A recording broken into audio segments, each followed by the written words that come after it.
अक्कलकोट तालुक्यातील चपळगाव जिल्हा परिषद गटातील भाजपच्या उमेदवार आमदार सचिन कल्याण शेट्टी यांच्या पत्नी शांभवी कल्याण शेट्टी यांनी मोठ्या फरकाने विजयी सलामी दिली।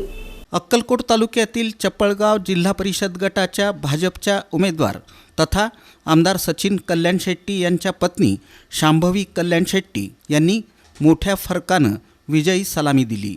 तर दुसरीकडे चपळगाव पंचायत समिती गणातील भाजपचे उमेदवार तथा आमदार सचिन कल्याण शेट्टी यांचे बंधू सागर कल्याण शेट्टी हे विजयी झाले। कुरनूर पंचायत समिती गणातून भाजपचे उमेदवार विनोद मोरे विजयी झाले। आमदार सचिन कल्याण शेट्टी यांचा बालेकिल्ला असलेल्या चपळगावमधून भाजपचे तिन्ही उमेदवार मोठ्या फरकाने विजयी झाले। शांभवी कल्याण शेट्टी यांना 7,158, सागर कल्याण शेट्टी यांना 2,637 तर विनोद मोरे यांना 1,801 मतांच्या आघाडीनं मतदारांनी विजयी केलं। विद्यार्थ्यांच्या क्रीडांगणाचा विषय असेल, शैक्षणिकचा विषय असेल, रस्ते, शौचालय, पाणी पुरवठा, शैक्षणिक क्षेत्रात जास्त लक्ष देऊन काम करेल। सर्व लोकांच्या मनाभावापासून 5 वर्ष नेता म्हणून नसून तर कार्यकर्ता म्हणून त्यांची सेवा करेल।